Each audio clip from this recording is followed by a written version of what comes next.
Hivos. A warm welcome again to you as our panelists, and looking forward to hear your contributions. Just to set the scene a little bit, obviously the title of this session is Breaking Boundaries, Unraveling Injustices in Climate Decision Making. And this is we are grounding this discussion on the principles of locally led adaptation, specifically the first one that talks specifically about devolving decision making to the lowest appropriate level, which implies giving local institutions and communities more direct access to finance, but more importantly, decision making power over how adaptation actions are defined, prioritized, designed, implemented, monitored, and how the eventual success of these is going to be evaluated.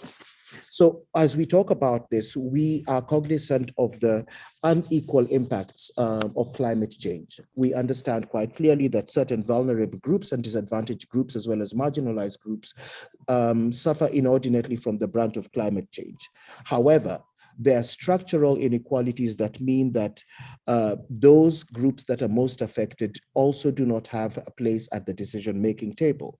And this is very, very important, because if there are problems that face these groups, the solutions are being designed without any input from these groups. That clearly is a problem that at a structural level does need to be covered.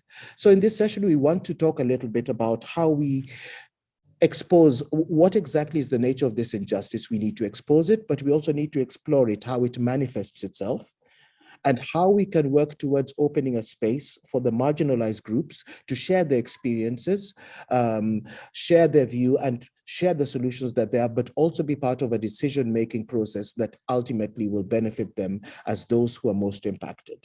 This is also a space where we hope that we as individuals, as members of different organizations, can also engage in a process of introspection, look inside and find out what it is that we do as individuals and what it is that we do as organizations that perpetuates these injustices. How can it change? And how can we move forward to a space where the injustices in climate decision-making are finally a thing of the past? So looking forward to that discussion. So at this point, I think I am ready to welcome our first speaker, Dewi, to give us a couple of reflections on this, and to look at a couple of questions, which I'm going to ask all of you as the speakers to reflect a little bit on. So we would like you as the speakers, and you going first, Dewi, to talk a little bit about what your experiences has been with non-inclusive decision-making in your space. What has the injustice or exclusion of groups, what have you seen? And in your view, what are the underlying structures and beliefs that undergird this injustice around the injustice and non-inclusion in decision-making spaces? And also just to focus a little bit on your own role, what is it that you can do differently or that you're already doing differently in your work to allow for more meaningful participation and representation of marginalized groups? So I'm going to hand over to you, Dewi. Please, the floor is yours. Thank you. Shall I answer all the questions, the three questions all at once, or the first question first? What do you think?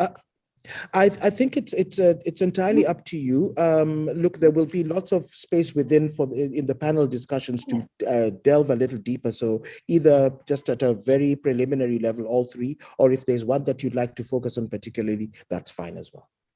Yeah, thank you. I think how we could end. What is my experience in the non-inclusive decision making, and how, from my perspective, participation of specific group could be enhanced. I think if we could measure, manage, and improve who is involved and how decisions are made across climate adaptation, so that we can improve climate resilience. I think inclusive decision making activates diversity to improve innovation, diversity to improve engagement, and diversity result across the enterprises. In Indonesia right now, from 2016 till 2020, we are grateful that one of the priority of the national finance is on climate change. But the climate finance mechanism in Indonesia has hindered women and the poor from adapting to and mitigating climate change. So this climate finance mechanism in Indonesia is basically attentive to poverty affiliation, but gender equality has not received commensurate attention. So we ask for like system for monitoring, evaluating, learning from gender and poverty outcomes are weak and non-existent.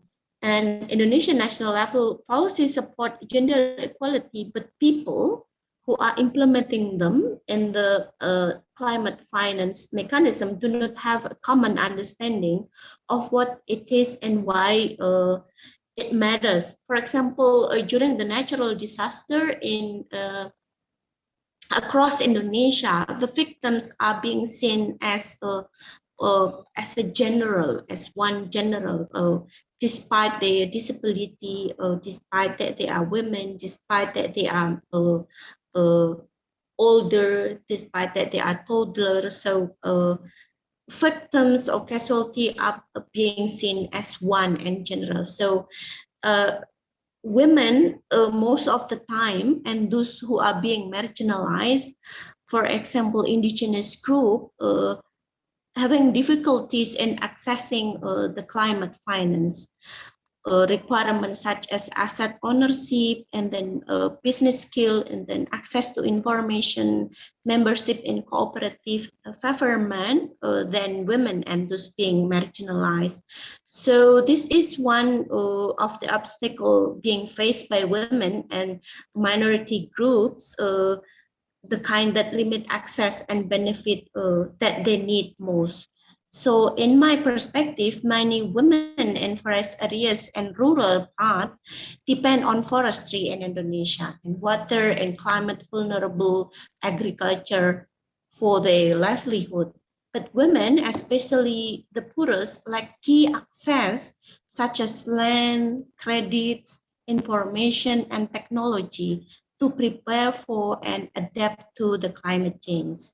How we could improve decision making, I think we have to elicit input and participation from a wide range of voices, the voices of the indigenous women, the voices of the uh, disability groups, and the voices of other marginalized groups, because their solution, their experience are likely more to be designed and accepted and inclusion treated equitably with respect, valued, and have a sense of belonging.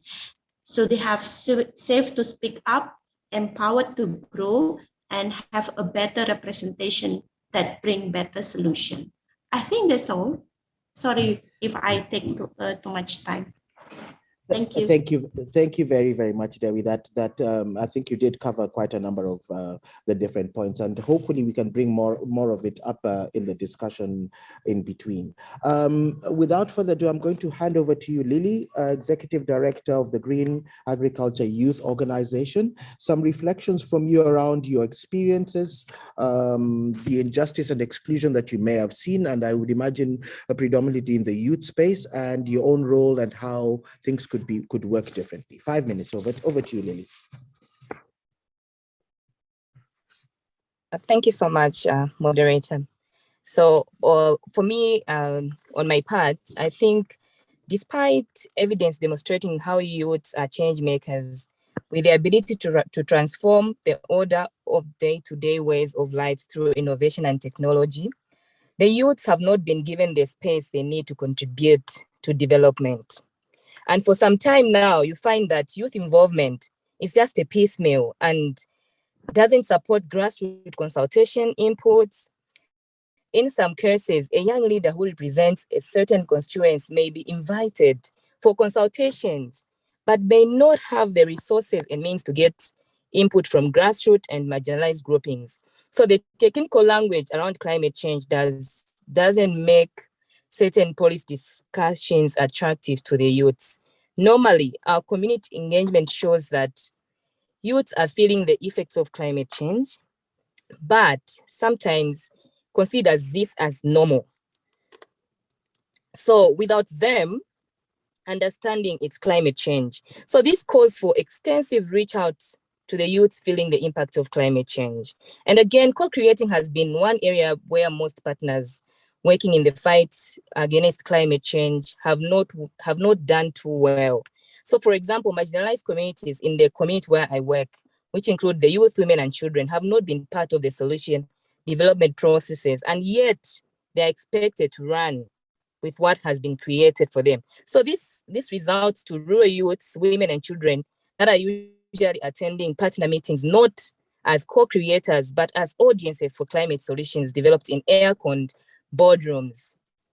So I can say for me as a youth working in Green Agriculture Youth Organization, I feel like we can try to change this situation by adopting a human-centered design approach that places the affected groups at the center of solution development processes. So I can just say that for now, and as we continue, I'll keep coming in and just say more on finance for NGOs and everything. Thank you.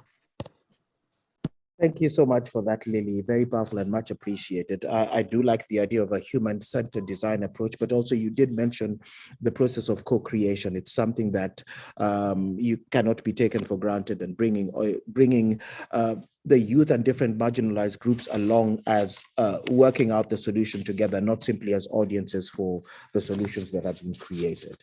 Over to you, Melanie, who's the programs coordinator for Slum Dwellers International Zambia. A few words from you around your experience,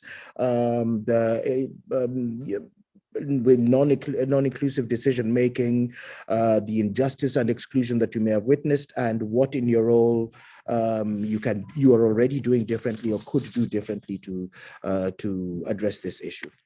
Over to you, Melanie. Thank you, Josh. For our experience in terms of the injustices that are in our work and what we see most communities facing, is that in our country, in Zambia, we have a situation where we have very good policies that are set up. But one challenge we see is that these policies end up just being shelved.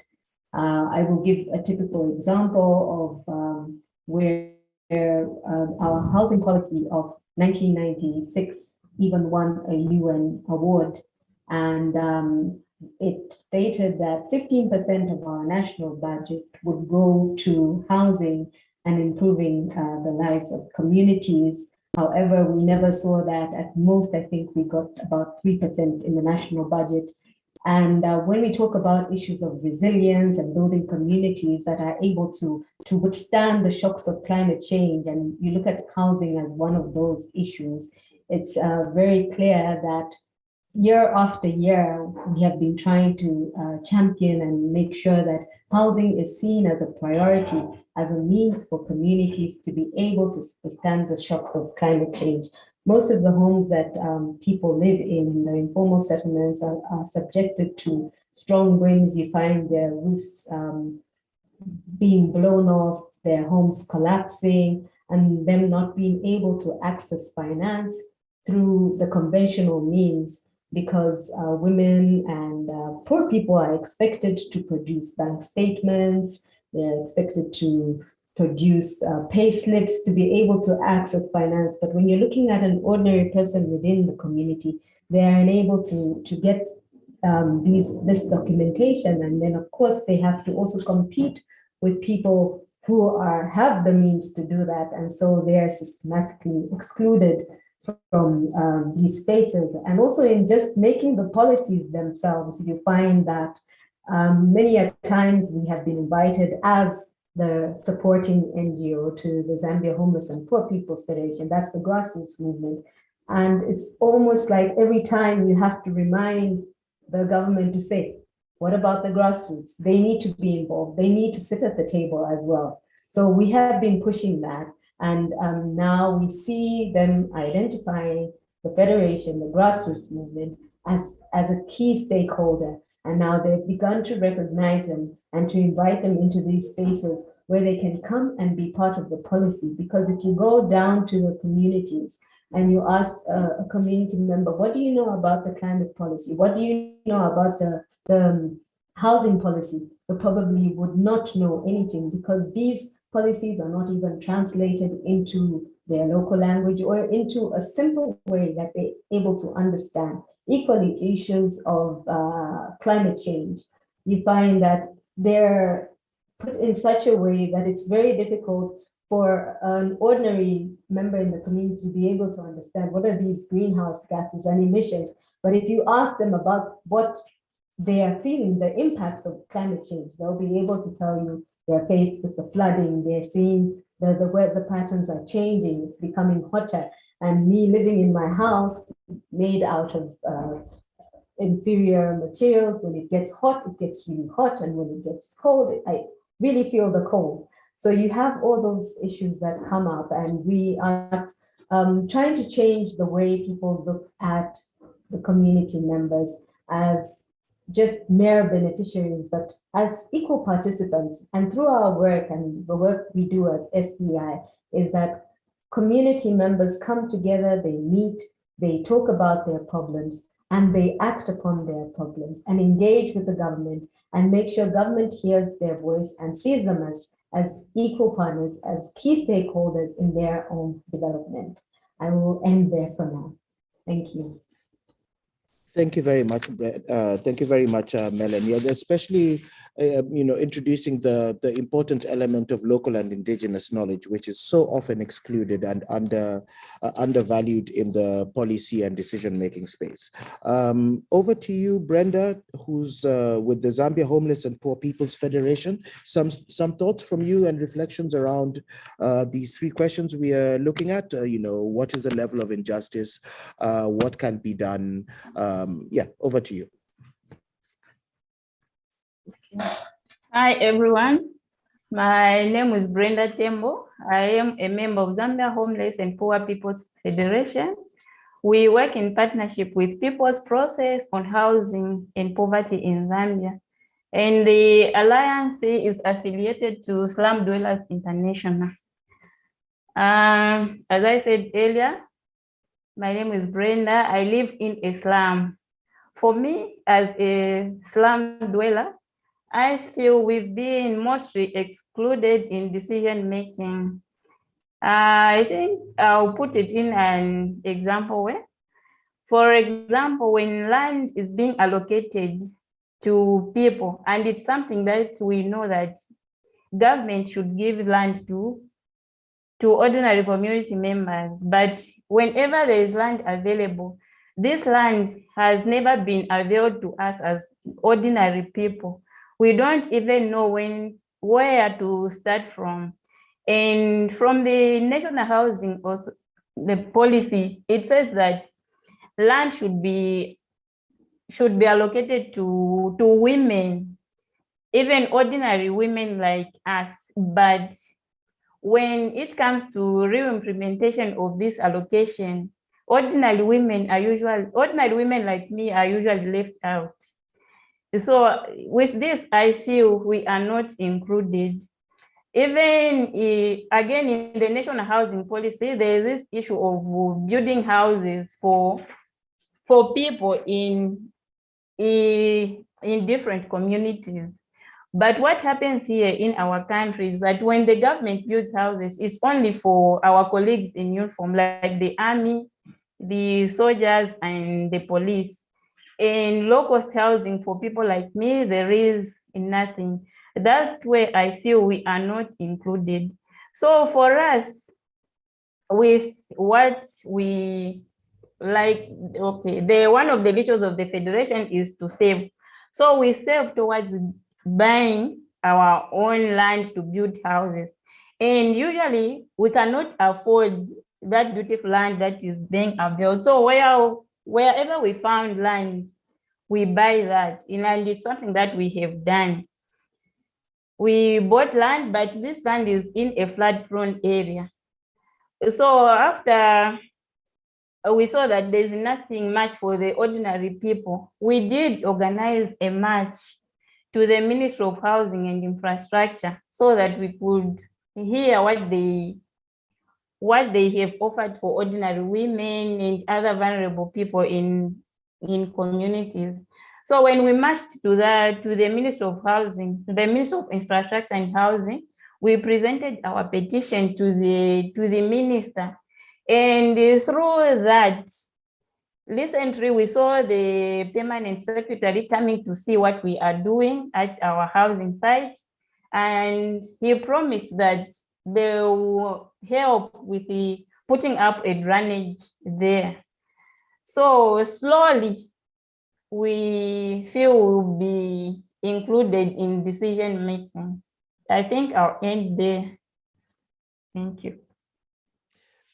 Thank you very much, Brenda, and especially for raising, the element of the levels of action that local communities and local groups are able to undertake, and what is needed in terms of support for these groups, rather than, as a previous speaker mentioned, treating different groups and communities as audiences. They're completely capable of deciding what course of action they need to take. What is needed is support and a space at the decision-making tables where policies are being formulated in order for this support to be meaningful. Thank you very much for that. And I am going to then switch over to our last speaker for short reflections. Welcome to you, Samela Satere Mawe, who's with the National Articulation of Indigenous Women Warriors of Ancestrality from Brazil. A warm welcome to you. And for those of you who are using English, you could switch over to the Brazilian Portuguese channel. Welcome, Samela.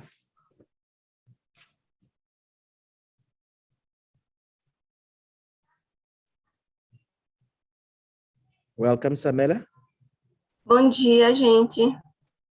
Eu me chamo Samela Satere Mawe. Eu sou indígena do povo Satere Mawe, daqui da Amazônia, do norte do Brasil. Eu sou ativista ambiental e faço parte da Articulação Nacional das Mulheres Indígenas Guerreiras da Ancestralidade. Também sou estudante de biologia. Aqui no Brasil, nós viemos sofrendo várias ameaças do governo federal, principalmente no que tange à defesa do nosso território. Existem vários projetos de lei em tramitação que ameaçam as terras indígenas. E aqui no Brasil há um grande interesse em utilizar os territórios indígenas para fins como garimpo, como mineração, como desmatamento, como queimadas, arrendamentos e grilagem. Então, a gente está sofrendo um período muito crítico na vida dos povos indígenas do Brasil. Então, a gente está nos mobilizando desde o ano passado contra esses projetos de lei. Um desses projetos de lei é o marco temporal, que leva em consideração que os povos indígenas são donos do seu território apenas durante a data da Constituição do Brasil, que foi em 1988. Só que antes da Constituição do Brasil, os povos indígenas eram tutelados, então não tinham como estar no seu território na data de 88. Então, se eles não tivessem agora, eles não são donos. Então, isso a gente luta diariamente para que isso não seja levado em consideração, porque nós somos povos originários. E está em tramitação também no Congresso o PL 191, que é o PL da mineração, que regulamenta as questões da mineração em territórios indígenas.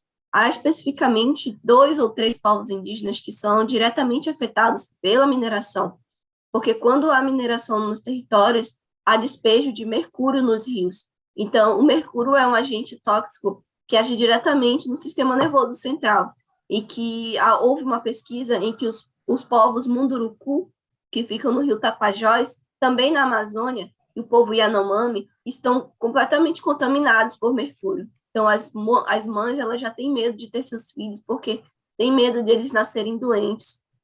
E o povo Yanomami sofre também diariamente conflitos entre garimpeiros. E já muitos parentes foram assassinados, porque há uma política de exploração dos territórios indígenas e não há interesse do governo em demarcar os territórios indígenas.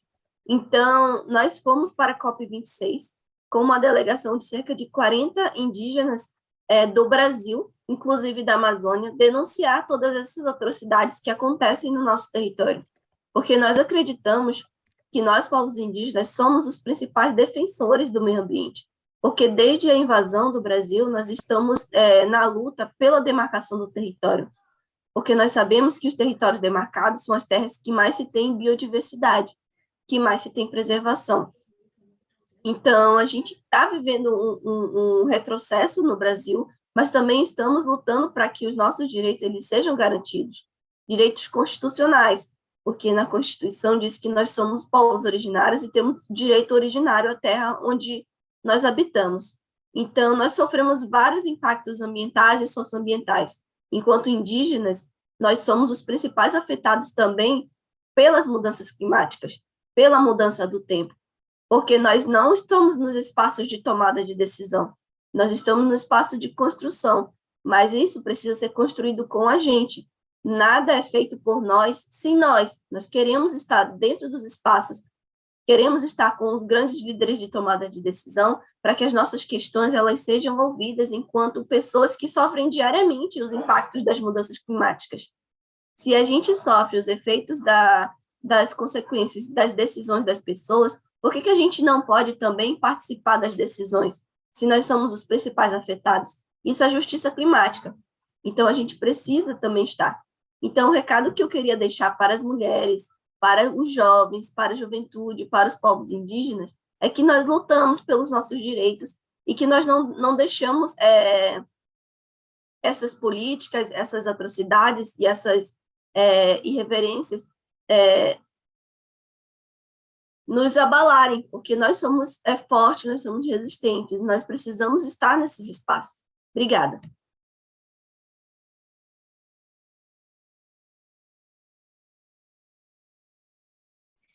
Thank you very, very much. And it is indeed a privilege to have you join the meeting, Samela, and thank you for your strong words, an exhortation to stand up and speak out against injustice, which is very, very clearly evident against the indigenous peoples and First Nations of Brazil, facing mining laws that are looking at taking away ancestral lands, and how the inclusion in the decision-making processes is the first step in order to seek redress for some of these issues. We are now going to go to our first Mentimeter question. I'm going to ask the team to share that on the stage, but on the screen. But while we're doing that, so what we would like you as the audience members to help us think through via this Mentimeter link is the notion that climate change decision-making takes place at local, national, and obviously regional at global levels. And we often say that locally led adaptation, like we started to say, requires us to have voices from the local level amplified and heard all the way till the global level. And we are obviously wondering whether this is the way to go. So the statement that will be appearing on your screen that we would like you to vote on whether you agree or disagree is the following. We should focus our energy on influencing only local and national decision-making.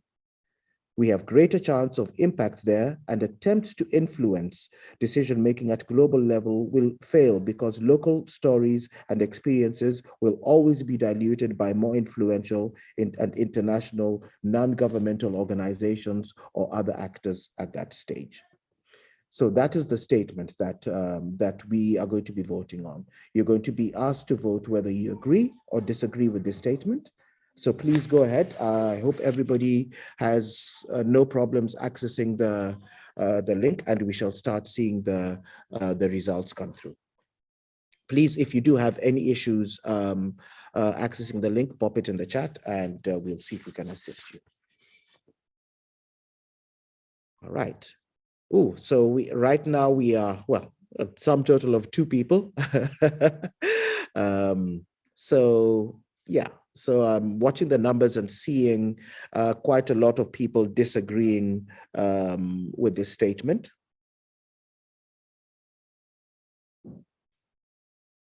And my understanding of disagreement with this statement would be that we cannot only focus energy on influencing local and national decision-making frameworks, and that the global level, and obviously, you know, if you think about it, in a globalized world in which we live, where the global affects the local in a very cyclical way, it is equally important to focus on the global level, and in some ways probably provide spaces to put that international pressure at the local level in order for the policies to change. Of course, bearing in mind the multilateral frameworks that our countries are members to and party to, and how those decisions affect local level decisions. Clearly there is a greater level of disagreement with this statement than there is agreement. So why is anybody willing to talk to us? And I'm going to speak, look to you, our original speakers. Why is it so important that the international and the global level be focused on, in as much, if not more than the local level decision-making structures? And how can we ensure the correct impact of the voices at this level? Going to look to you, any of our speakers. Dewi, do you maybe want to reflect a little bit on this?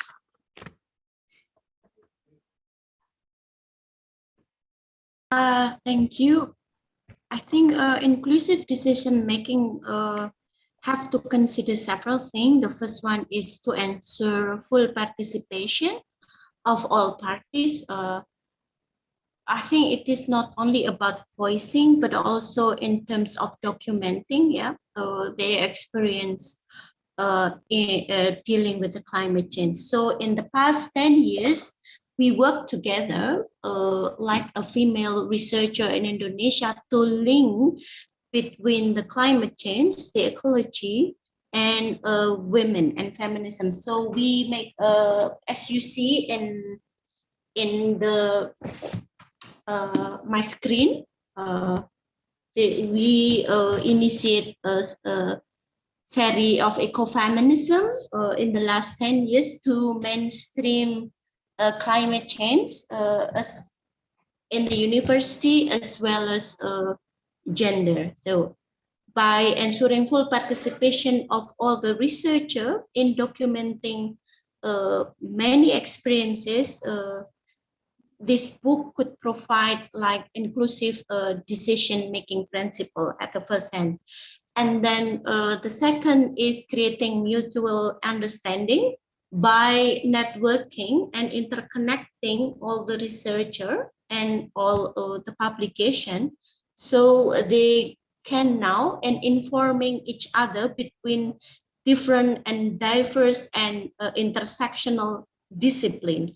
Because in Indonesia, most of the time, the license to destruct the forest is coming from the university. So by sounding on these matters, on the climate change and how it impacted women as well as the marginalized group, the university will no longer in the future becoming the permit license to destroy the forest. And then the third is that we have to develop inclusive solution which generated from shared responsibility. For example, in the last 6 years, we've been working together with the Ibu-Ibu Kendeng. It is the mothers of the Kendeng mountain range, because most of the salmon corporation globally has been shut down in the Eastern Europe and in China. So they look for the raw material in Indonesia because it is much easier to work with the quote-unquote corrupt government or government transitional.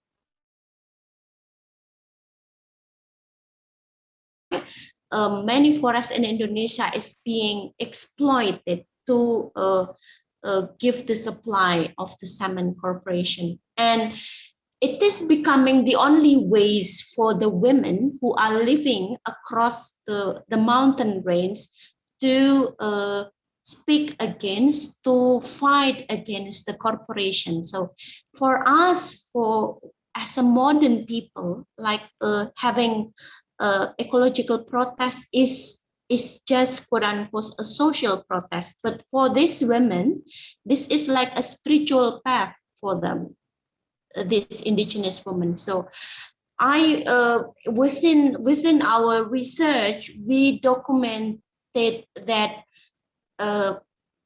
defending the nature against the destruction, defending the forest against exploitation is becoming the new spiritual path that they are now fight for. I think that's the experience that we have in Indonesia. Over to you. Thank you. Thank you very much.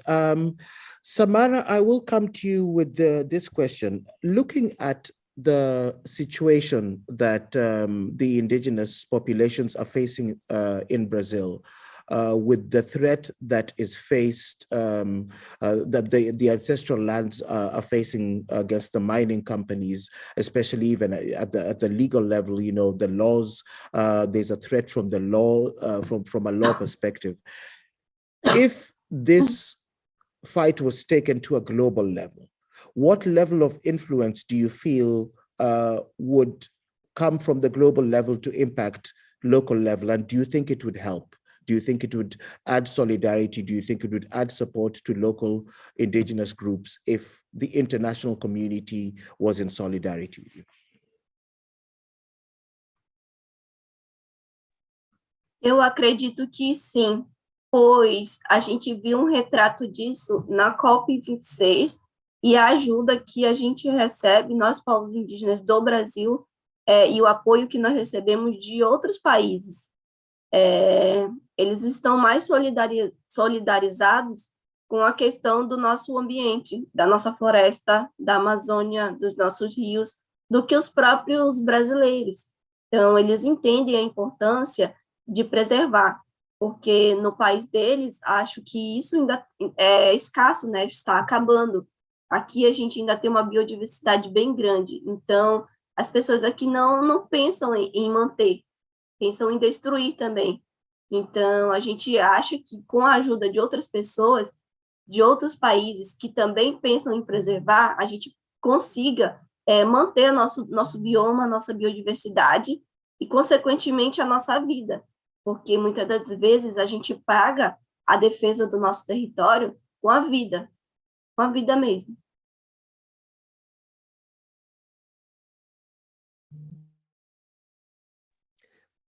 Thank you very much for those reflections. Lily, I'm going to come to you, especially around issues of youth.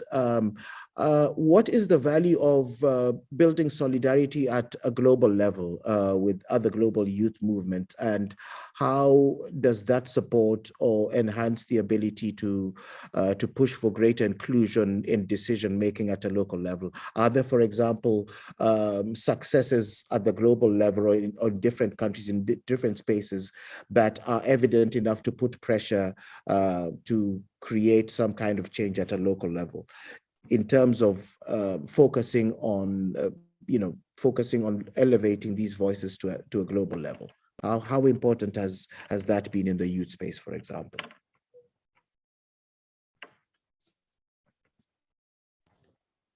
Thank you, moderator.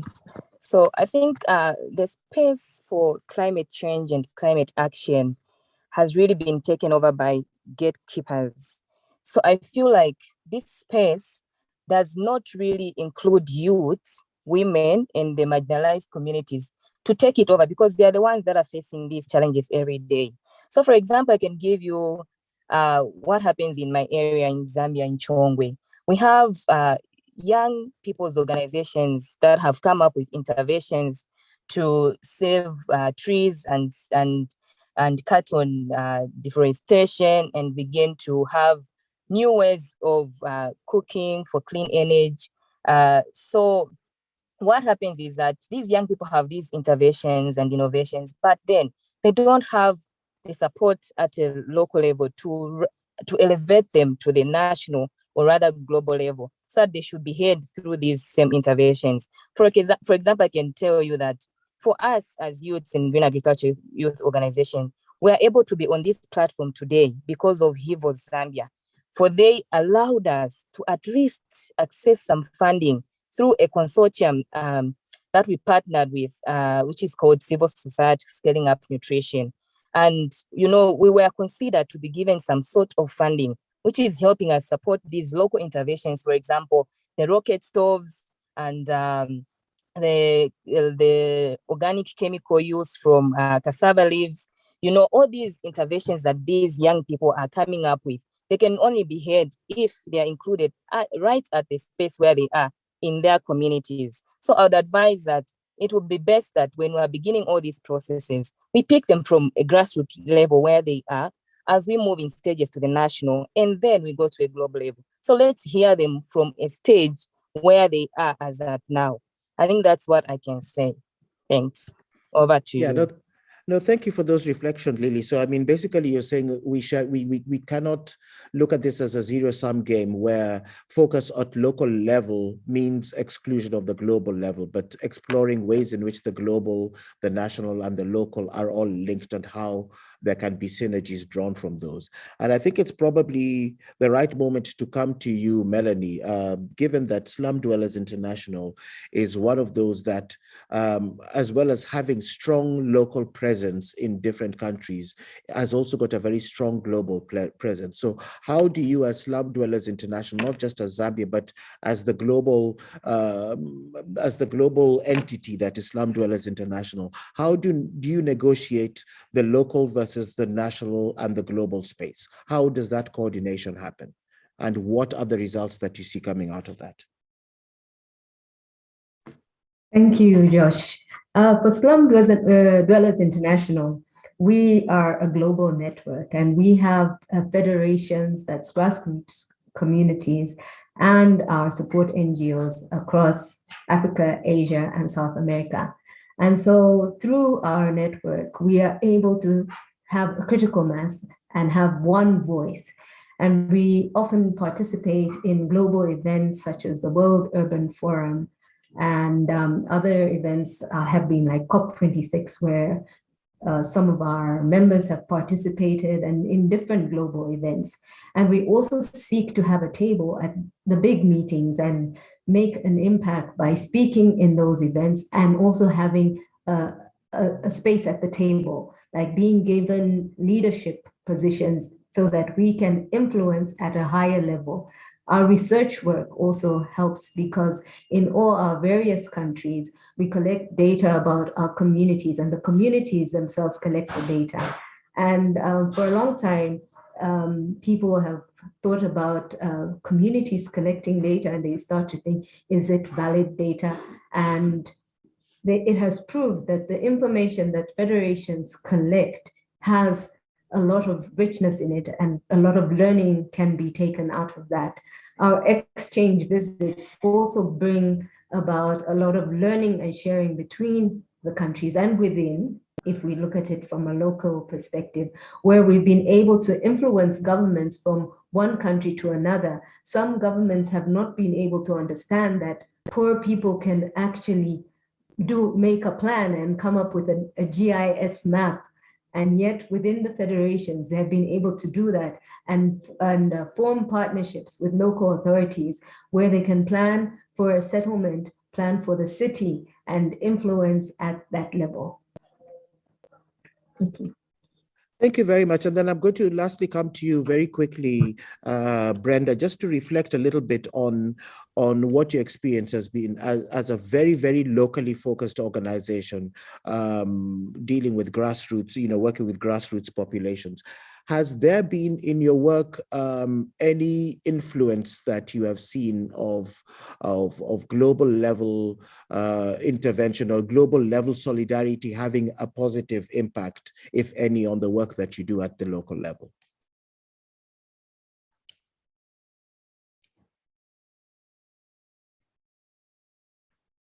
Brenda, are you there? Yes, thank you. I think for us, yes, my experience is that whatever we share at global platforms or at a global level has had a lot of influence in our communities or in our country. Because when we go at these global platforms, we share experiences and also learn from each other. And whatever we learn, we come and replicate that in our own country, in our own, and in our own communities.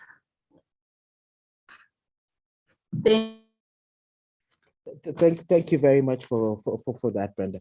I think I'm also keeping an eye on the chat and the Q&A, and just to remind you, if you have any questions or interventions, please make use of that space.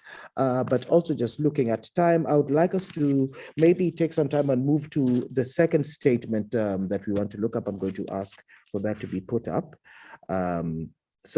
We often see events and public participation processes, whether at a global, regional, national, or local level, that allow for the participation of local actors.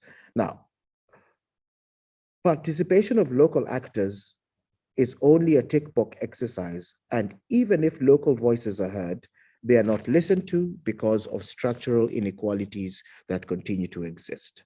Again, we are going to ask you to answer yes, that you agree or that you disagree with the statement that participation of local actors is only a tick box exercise.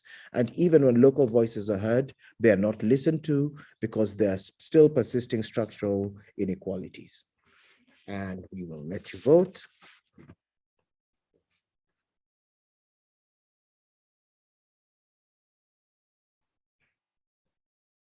I hope everybody has access to, yes, I can see lots of votes coming in. So far, there's overwhelming agreement with the statement that it is a tick box exercise. One disagreement, 8 agreements so far.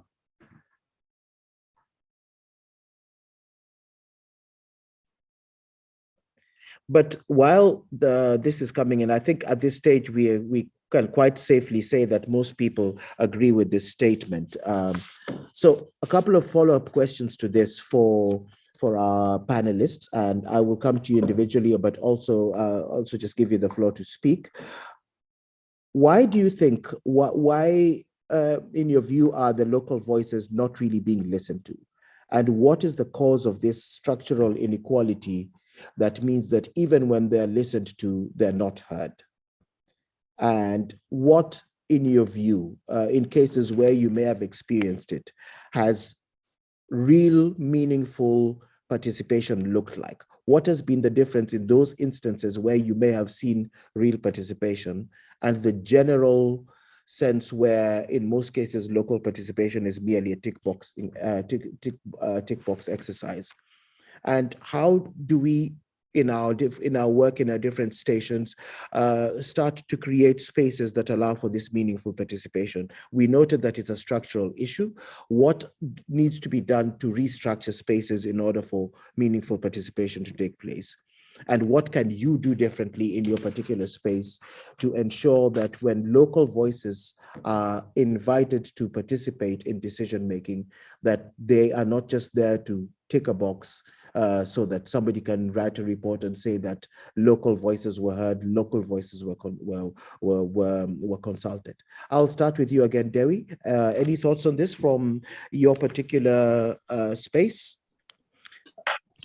Thank you. My apology. I'm sorry that I'm having a heavy rain here, so I got difficulty listening to you, but I can catch your point. I'm sorry if the voice of the heavy rain is also involving in my opinion. Yeah. Okay. I think the origin of the exploitation of the nature is in parallel to the exploitation of the minorities group and those being marginalized. And this exploitation is still there, yeah, and including women. I think the phenomenon are the result of the belief that the dominance of humanity over nature is being justified, and caring for the environment comes from caring for human society, and this must go hand in hand. Respect for other people is associated with respect for living entities that we do not recognize as human beings. So we combine the ignoring of the minority group, ignoring women voices, ignoring the sexual minorities voices related with the climate, and they are being exploited. Animals and raw materials, especially from forests in Indonesia, are being treated as if they are had simply been seen provided for all the time, and humanity could dispose of them at its leisure. But they are deeply connected to us, and their exploitation is resulting in the approaching of the ecosystem collapse. And how we could deal with it, I think we have to seek out marginalized voices and perspective, and taking seriously their personal stories and experiences, because their story, their experiences will greatly inform our point of view, especially in the adaptation and mitigation to the climate change. We have to bring them to the decision table, and we have to share roles as well, so that a sense of belonging to this could be enhanced. I think that's all. Over to you.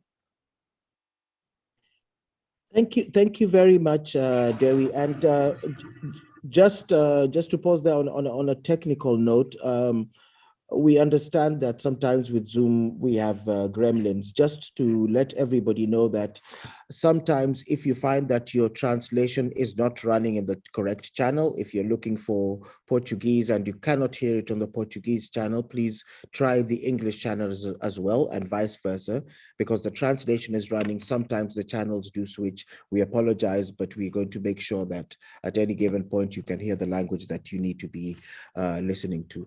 I'm going to come to you, Lily, on this, because I know you've got quite strong views around the participation of youth through your organization and from your experience. What needs to happen so that we do not have tick box exercises, so we do not have cosmetic inclusion and participation of youth and other groups?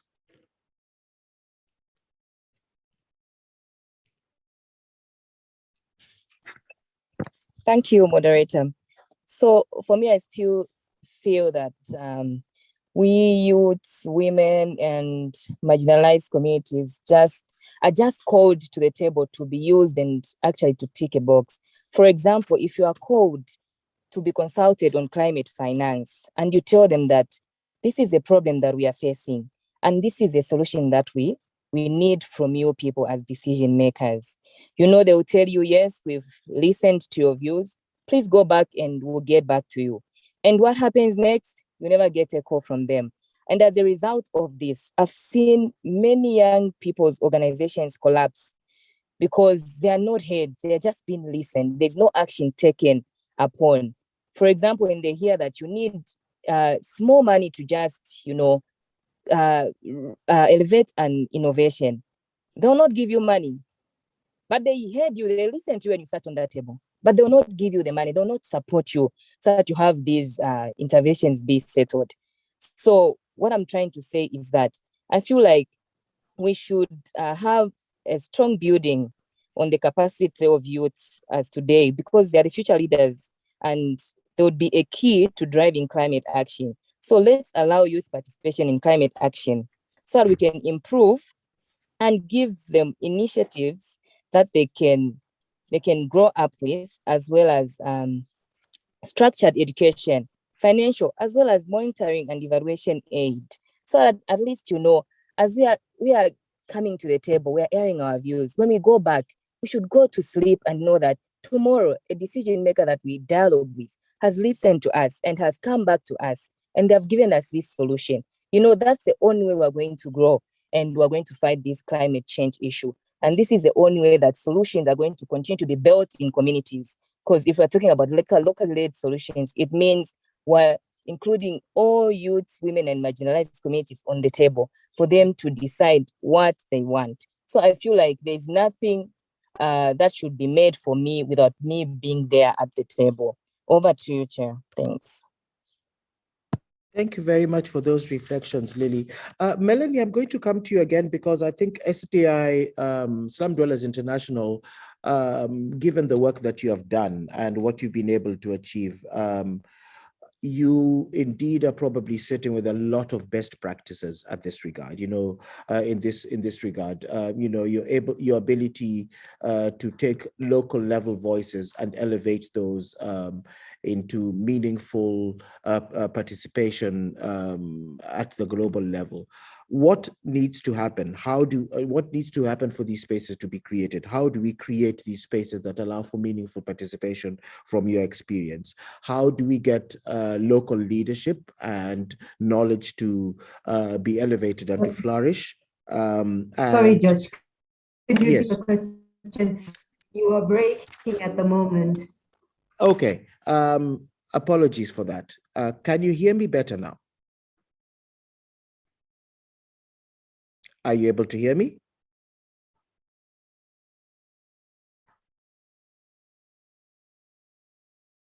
Am I clear for everybody else? Yes, I think Melanie is having a problem. Okay, good. All right.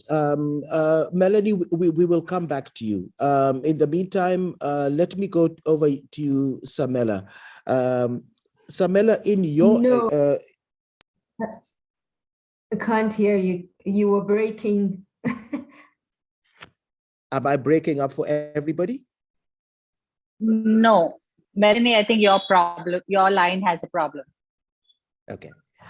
Melanie, I will come back to you. Let me first go over to Samela and ask you, Samela, what needs to happen for meaningful participation for all groups to actually be a reality? How do we move beyond the tick boxing? How do you end up in a situation where when indigenous groups have a presence at the global stage, whether it is being invited to multilateral spaces like COP, how does that have real impact beyond just showcasing and listening, but no action being taken?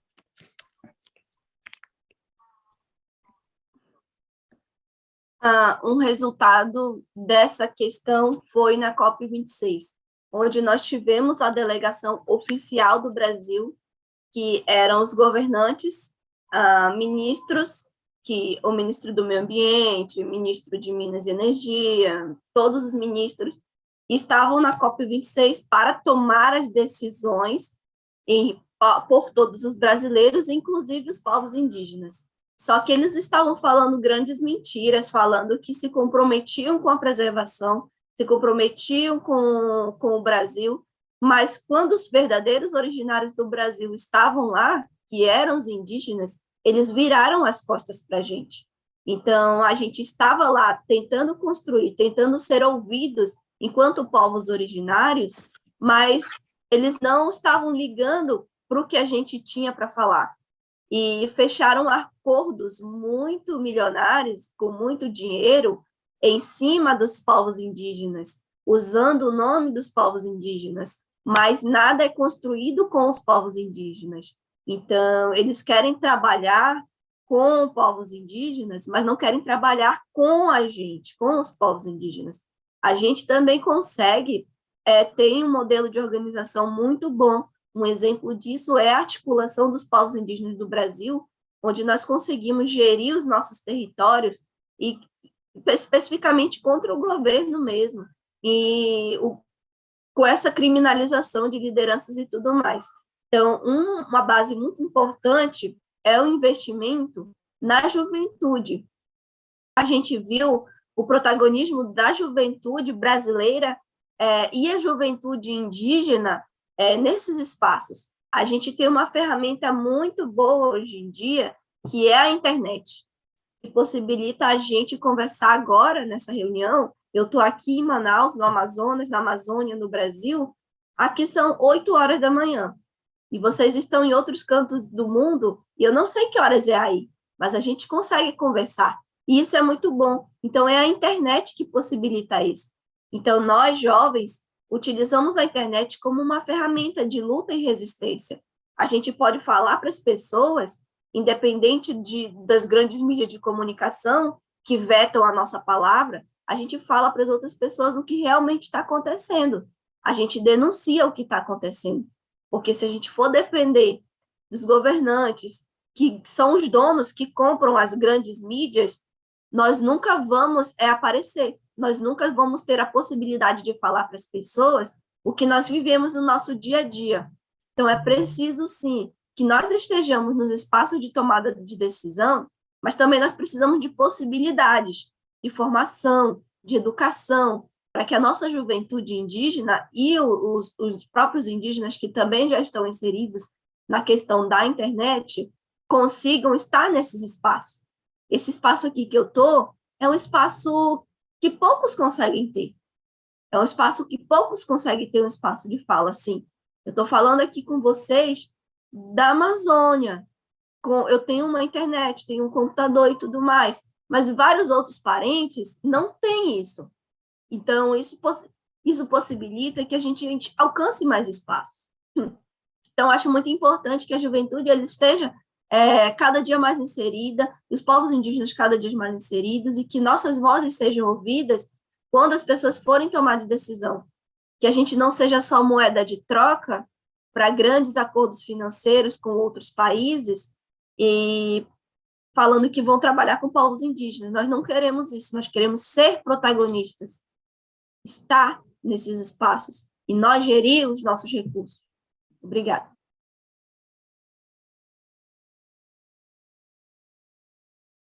Thank you very much, Samela. And you actually raise a really good point that I'd like probably to give the chance to the other panelists to talk a little bit about, because there actually it's two related elements here.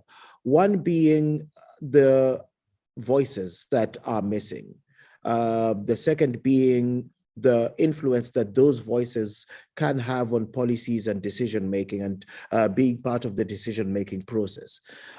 When it comes to the voices and those voices being heard, because a lot of times the sheer volume of, if you allow the voices to be heard, the sheer volume of the voices forces the hand of those who maintain the structures as they are to open the doors so that those voices become participants. What has the new modes of communication, what has that brought us? What has the internet, I mean, Samela clearly tells us that, for them, being far away and being as rural as possible does not make a difference, because their voices can still be heard in that space, regardless of what other obstacles are placed in terms of access in the more traditional ways.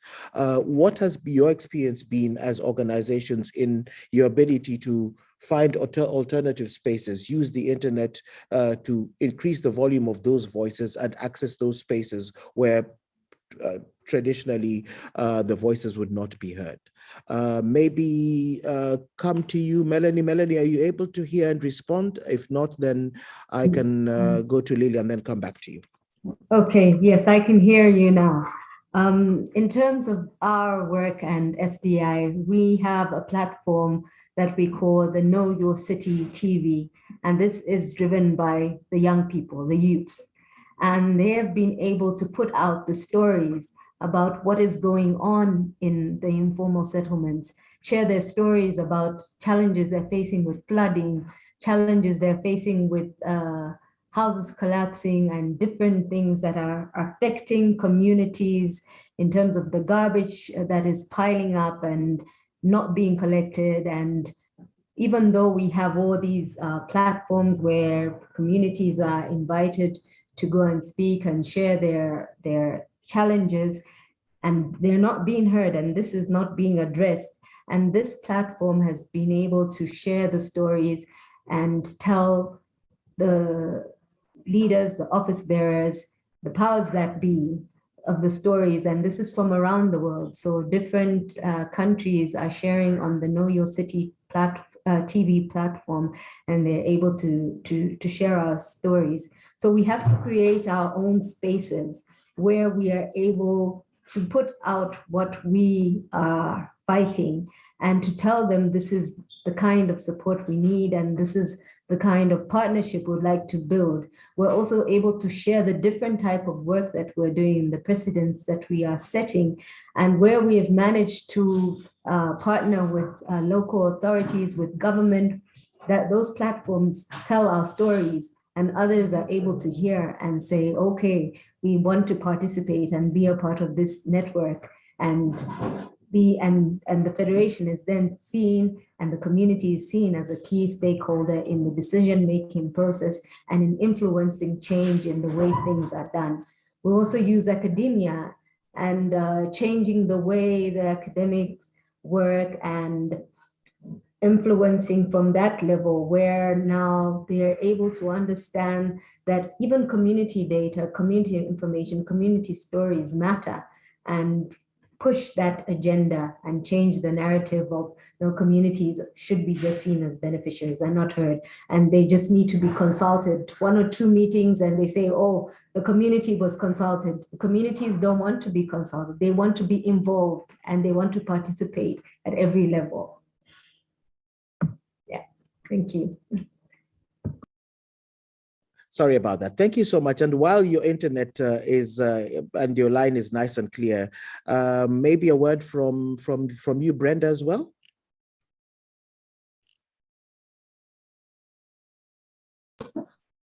I think for us to be heard, we need to come up with a stronger voice. And this can only be done by building a bigger movement, a strong movement. Because if I am alone, I believe I cannot be heard. But if we are many, therefore it will be easier for governments to hear us. And like what I shared in the first place, that we organized a big march to the Ministry of Housing and Infrastructure. I think that's what we need to do. We need to be organized, build movements that can be heard by governments the world over. Thank you. Thank you. And thank you very much for raising a very important point. I mean, for us, the Voice for Just Climate Action, movement building is one of those key pillars that we are working on. And the importance of building global solidarity or regional solidarity around an issue, and the impact that that has on amplifying those voices, and in a lot of ways, arm twisting policy frameworks to change and to listen to these voices which were otherwise excluded, becomes very, very important. I'm looking at our time, but also keeping an eye on the chat box for any questions, any comments in the comment section, and it is quiet so far. I would like to come to, I might have seen a hand go up briefly, but if it does come up, I'll point it out again. Dewi, can I come to you for some reflections on this?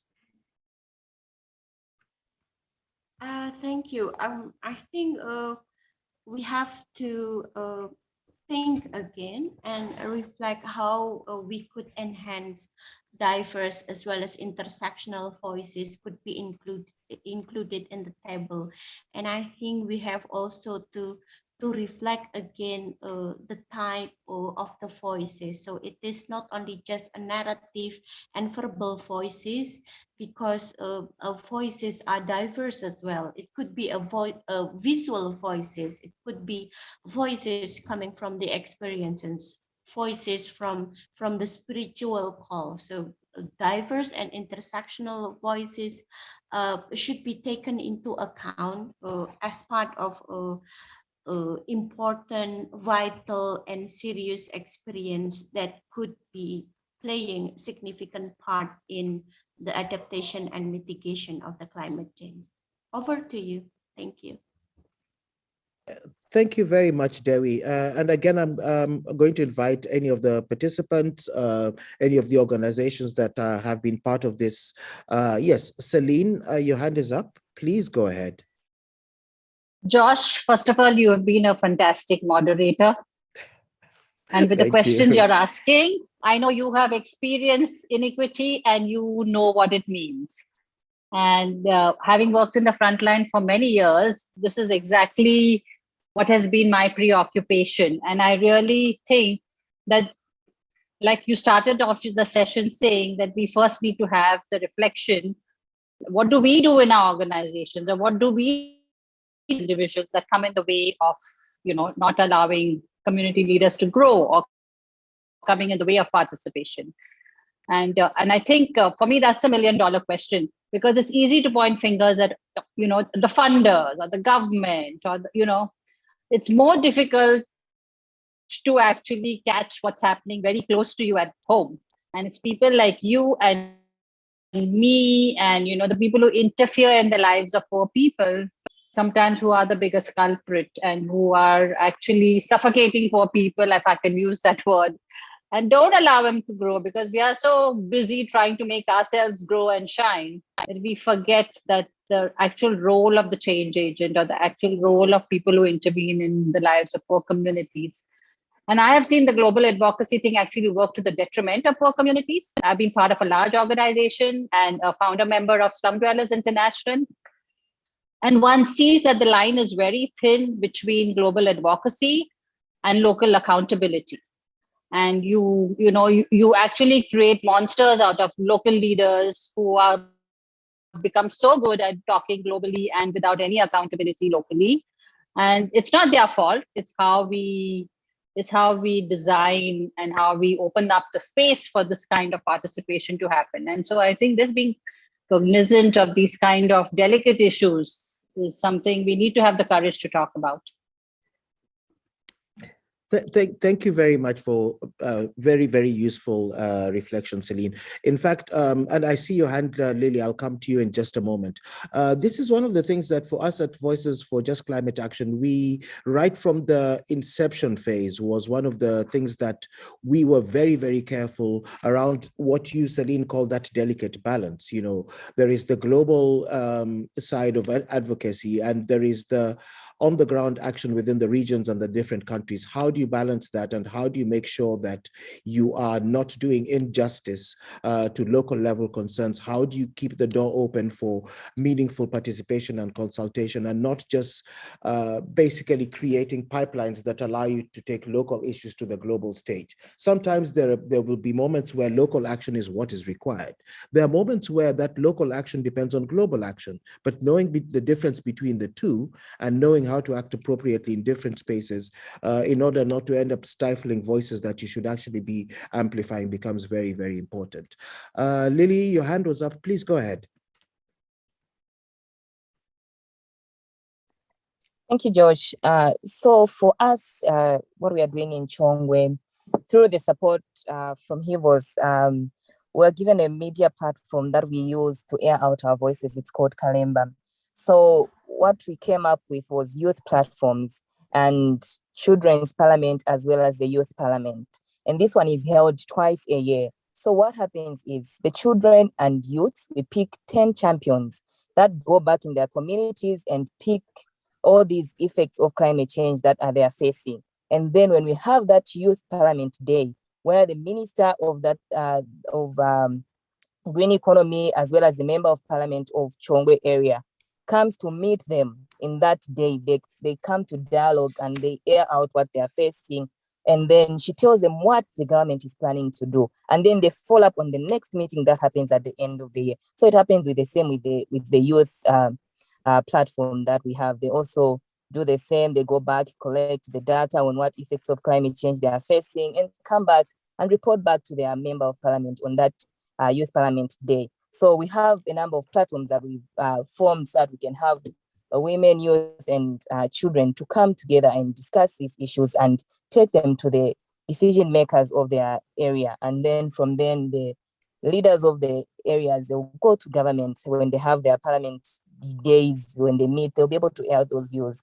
And then they come back on the next meeting and they give us the answers. So I think social media is a great platform for us to continue using. And while we're having these meetings, Kalemba is always covering us live on Facebook. And, we have this media engagement from a lot of people. And, people are beginning to hear and are planning to jump on this program. Thank you. Over to you. Lily, before you hand over, I'm actually going to start a round of final reflections from all of your speakers. So I'm just going to ask you to take a minute to give an exhortation. I know we have talked about the structural issues and problems, but most importantly, one of the things we mentioned was what we as organizations can do. So what I'd like you to take maybe just a minute is to speak to the organizations and institutions that are represented by the people on this call. What do we need to do to turn this around?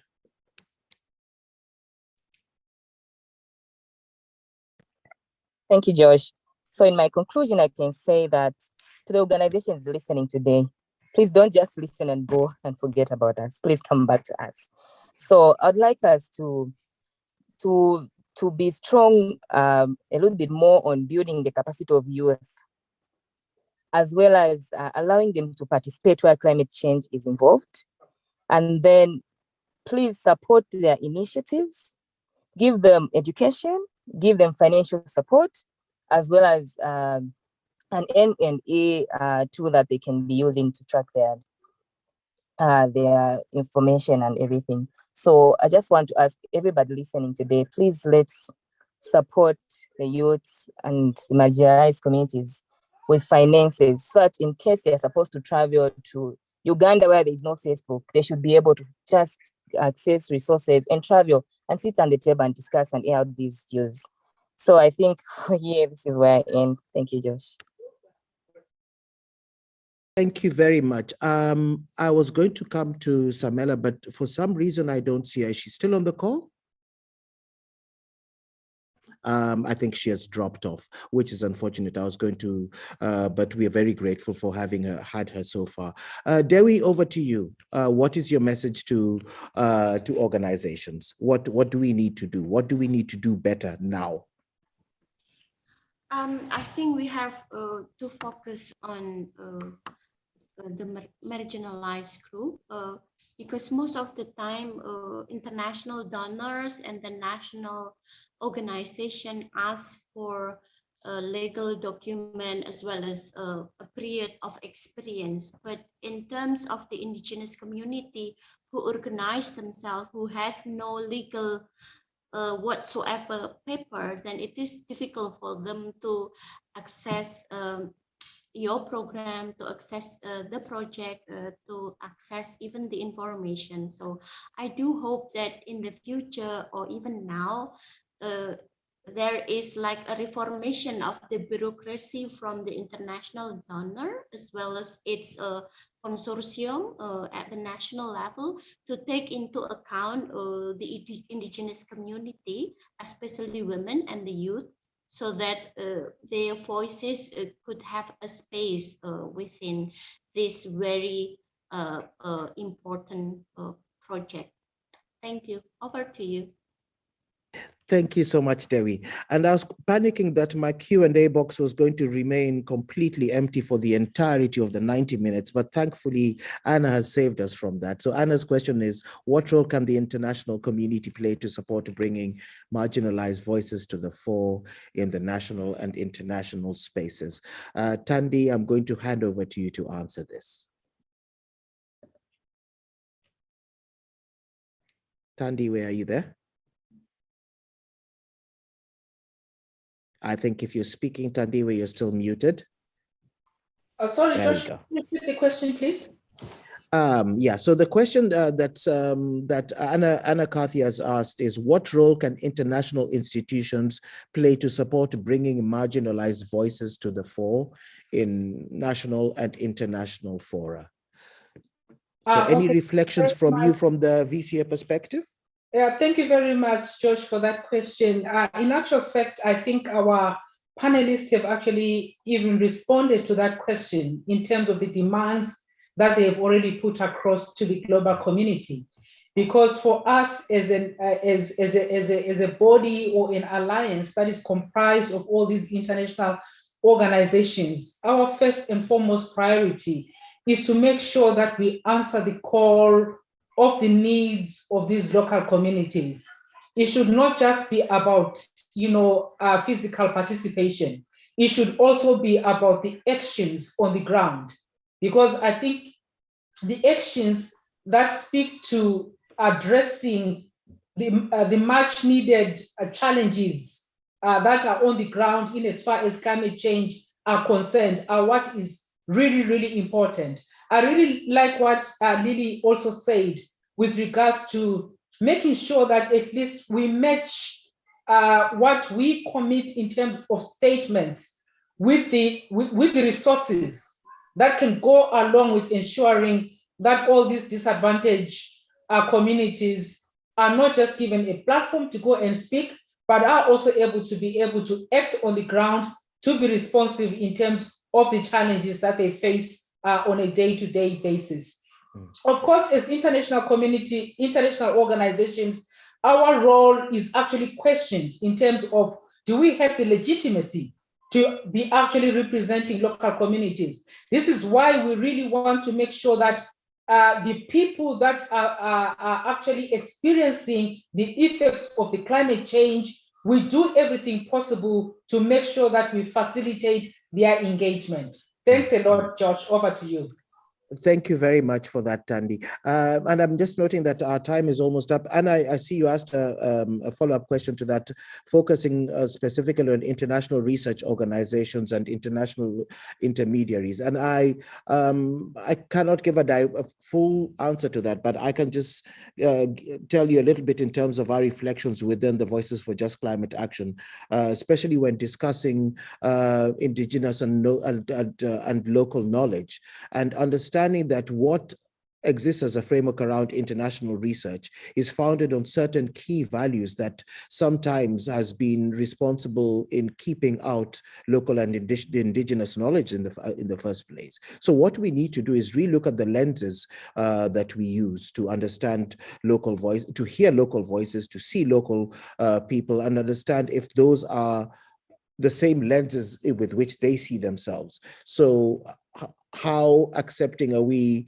of indigenous and local knowledge within the traditional frameworks that we have under what we call traditional research methodologies and the rest? So maybe just something to reflect about, but keeping an eye on time. I'm hoping that maybe these conversations can carry on beyond this particular forum, but to give a very final last word to Melanie from your side in terms of a quick exhortation to the institutions represented here before we close. Literally 30 seconds, sorry about that. Okay, thank you. In terms of action, I think, and giving space to communities and hearing them out, I think it's about understanding what communities need and the diversity of their needs, and being able to also listen to what they know, their knowledge. The local knowledge is very important, and bringing the science of climate change to a point where they can harmonize those two together. And we always talk about alternatives. I think it's important to provide affordable alternatives. So if there are organizations out there, we're talking about clean energy, I hope that we can find ways of bringing affordable alternatives. Thank you. Thank you very much for that. I think at this point, seeing as we've already run out of time, and knowing that this session is part of a broader list of sessions that will be taking place down the line, I just like to take this opportunity to extend a really, really big expression of gratitude to you, Dewi, to Lily, to Brenda, to Melanie, and to Samela, who's not with us anymore. Thank you so much for sharing this time and for sharing your views with us. Thank you to you as the audience for participating in our polls and being part of this discussion.